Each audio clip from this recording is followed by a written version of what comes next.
Ahojte pri novom videu, milí amatérski kuchári a kuchárky. Dnes si pripravíme, trúfam si povedať, najlepšiu fazulovicu, akú ste kedy jedli.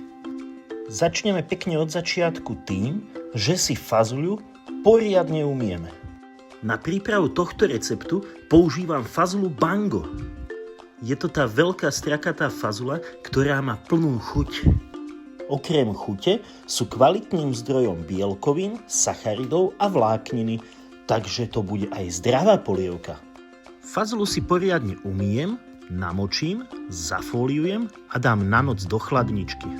Fólia preto, aby fazula nenapáchla a aby tam nepadli nejaké omrvinky.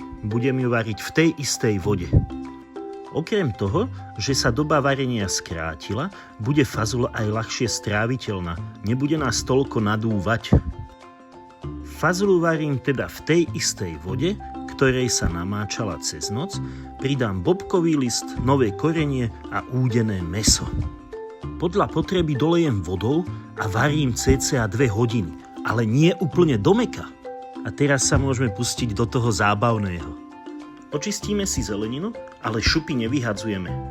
Zo šup si totižto prichystáme vývar, ktorý použijeme pri základe polievky. Šupy z načistenej zeleniny vložíme do studenej vody. K šupám pridáme bobkový list, celú rastcu, celé čierne korenie, celé nové korenie a sol. Pri miernom varení budem variť cca tie 2 hodinky. Popri tom, ako sa varí fazula a vývar, som si nakrájal zázračným spôsobom zeleninu. Ak by ste chceli tento zázračný nôž, tak odkaz naň dávam do popisku.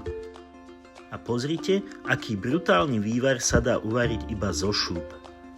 Osobne nemám nič proti kvalitným bujónom a zmesi korenín, ale chcel som vám ukázať, že sa to dá aj takto.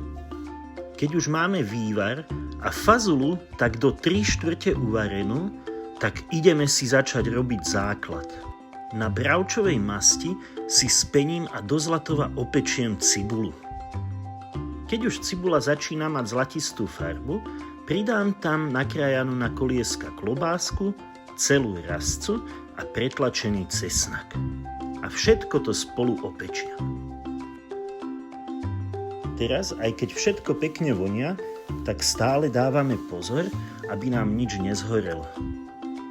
Keď už máme pekne opečenú tú klobásu, aj cesnak, aj cibulku, vtedy je čas pridať petržlen a mrkvu. Ak by som používal celer nie stopkový, tak by som ho pridal v tomto momente.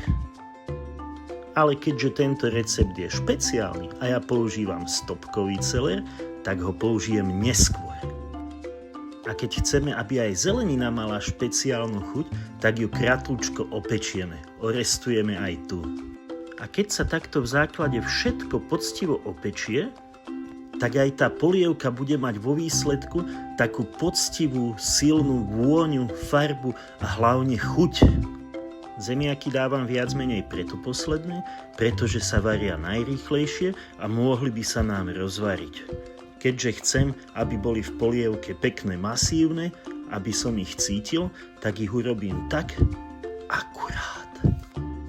Keď už vôňa prezrádza, že je všetko opečené ako má, vtedy pridám malú lyžičku rajčinového pretlaku, ktorý restujem cca 2 až 3 minúty. Osobne neviem, prečo niektorí ľudia na pretlak nadávajú. Pretože ak sa použije kvalitný pretlak, nedá sa priveľké množstvo, pripraví sa dobre, že sa orestuje, tak dá polievke nezameniteľnú farbu, chuť aj vôňu. A v konečnom dôsledku tí ľudia, ktorí nevidia, že som ho použil, ani nebudú vedieť, že som ho tam dal. A keď už máme opečený pretlak, tak teraz je rad na mletú červenú papriku, ktorú budeme restovať iba chvíľočku, pretože nechceme, aby nám zhorela. Zhorená paprika by nám totižto do polievky dala strašne horkú chuť a to my nechceme. Preto musíme mať pripravený tento vývar a v tom najlepšom možnom čase, keď pustí tú farbu, chuť a vôňu, tak ju zalejeme. Super, tak to by sme mali. A teraz, keď už máme základ hotový, tak vyskúšame tú fazulu, aká je. Najlepšie je, keď je taká, že nie je úplne rozvarená, ale nie je ani tvrdá. Taká do 3/4. Vtedy vieme, že sa môže ešte chvíľu variť bez toho, aby sa rozvarila. Takže teraz to celé spojím a tie chute sa naviažu a prepoja. Vyzerá, že sa podarí a bude krásne hustá. Ona sa podarila, bola fakt brutálna. Cca teraz, ako je už všetko spojené a varí sa približne 15 až 20 minút, tak ju okoštujem a po prípade ju dochutím. Mne sa zdala málo slaná, tak som tam dal ešte lyžičku soli. A pomaly sa blížime do cieľa, tak teraz vyskúšame, že ako je na tom tá fazula. Fazulu chcem, aby bola urobená tak na 97%. Je mäkká, ale nie je rozvarená. A teraz sa trošku poponáhlame, aby sme mohli naložiť na tanier. Z polievky vyberiem to údené mäso, ktoré si potom nakrájam a natrhám. Teraz je čas, kedy dám zbytok cesnaku a dám tam aj ten stopkový celer.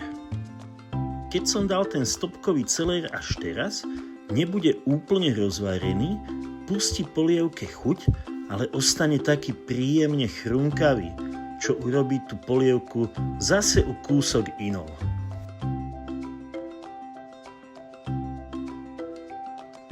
Kým sa teraz cesnak trochu prevarí, nech nám není z neho ťažko, tak si oberiem to mäsko do polievky. Pozrite, ako ide ľahko. A keď už sa dostávame do finále, tak ja ešte medzi dlaňami namrvím majoránku. Nechám ju prevariť ešte tak 5-10 minút. Chcel by som pozdraviť všetkých, ktorí sledujú tieto videá a chcel by som vám poďakovať za sledovanie a podporu. Veľa sledovateľov stále nedalo odber.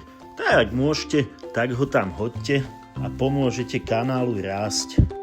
Ďakujem aj všetkým, ktorí komentujú, dávajú lajky alebo videá zdieľajú.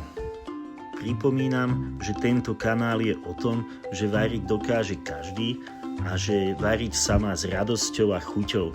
Takže sa tu nehejtujeme, nenadávame, že takto sa to nerobí, ale ukazujeme si, ako sa to robiť môže a o tom to je.